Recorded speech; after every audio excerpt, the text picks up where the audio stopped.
Assalamualaikum warahmatullahi wabarakatuh. Ketemu lagi dengan Bapak di kelas 12 ini. Kali ini adalah pertemuan yang pertama di kelas 12 ini. Insya Allah pada kesempatan kali ini kita akan masuk ke dalam bab 1, yaitu tentang kajian Quran Surat Ali Imran, surat yang ketiga, ayat 190 sampai 191. Ayat ini menjelaskan tentang berpikir kritis, objektif, dan seimbang. Tapi sebelum kita memasuki pelajaran, marilah kita sama-sama berdoa kepada Allah. Mudah-mudahan dalam pelajaran kali ini kita semuanya diberikan perlindungan oleh Allah, diberikan kemudahan dalam memahami pelajaran kali ini. Berdoa di dalam hati dimulai. Berdoa selesai. Langsung saja kita masuk ke dalam sub 1, yaitu bacaan Quran Surat Ali Imran ayat 190 sampai 191. Bapak akan membacakan, kemudian kalian mendengarkan dan mengikuti di dalam hati. A'udzu billahi minasyaitonir rajim. Bismillahirrahmanirrahim. Inna fi khalqis samawati wal ardi wa ikhtilafil laili wan nahari la ayatil li ulil albab allazina yazkuruna Allaha qiyaman wa qu'udan wa ala junubihim wa yatafakkaruna fi khalqis samawati wal ardi Rabbana ma khalaqta hadza batila subhanaka faqina azabannar.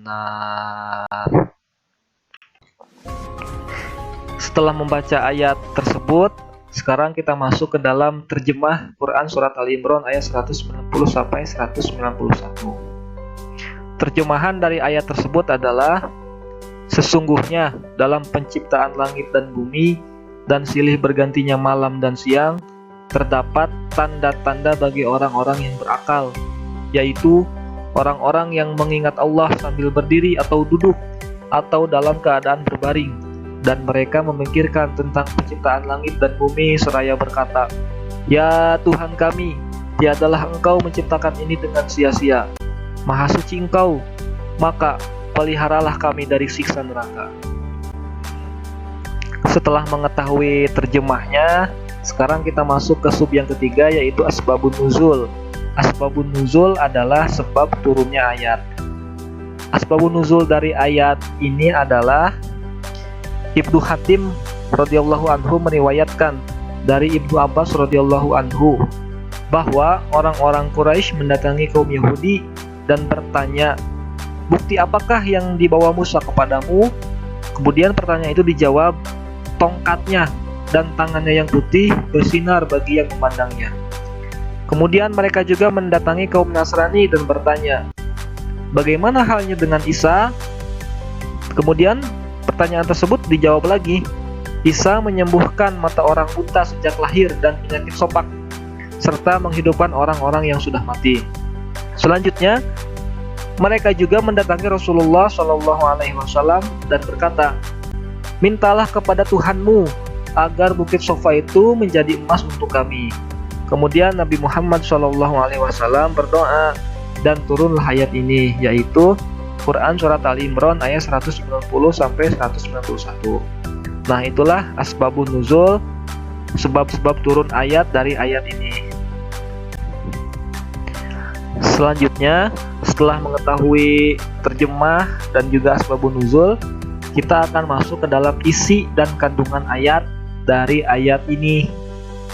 Ayat ini mengandung isi dan kandungan. Yang pertama, menjelaskan tanda-tanda kebesaran Allah Subhanahu wa Ta'ala yang tersebar di alam semesta ini harus dijadikan media berpikir oleh umat Islam.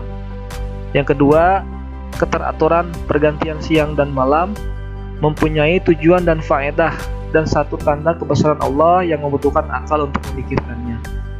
Kemudian yang ketiga, semua tanda kebesaran Allah hanya bisa dipahami oleh orang-orang yang memiliki akal sehat dan nurani, yang disebut dengan ulil albab. Yang keempat, ulil albab adalah hamba Allah yang selalu mengisi setiap waktunya untuk mengingat Allah Subhanahu wa Ta'ala. Yang kelima, tidak ada satupun makhluk Allah yang diciptakan tanpa makna, namun tidak semua manusia dapat memahaminya. Yang keenam, ulil albab juga melakukan pemikiran kritis, objektif, dan seimbang terhadap problematika yang muncul. Kemudian yang terakhir, yang ketujuh, segala pemikiran ulil albab menimbulkan kesadaran diri bahwa semua ini bersumber dari Allah. Nah, itulah isi dan kandungan dari ayat-ayat ini.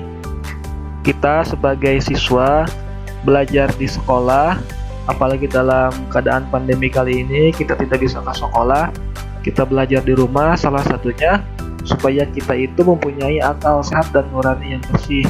Walaupun kita di rumah, kita masih bisa belajar melalui media ini. Mudah-mudahan kita semuanya termasuk orang-orang yang berilmu, orang-orang yang bisa memikirkan tentang keesaan Allah Subhanahu wa Ta'ala, bisa memahami kebesaran Allah Subhanahu wa Ta'ala. Sekian dari Bapak. Wassalamualaikum warahmatullahi wabarakatuh.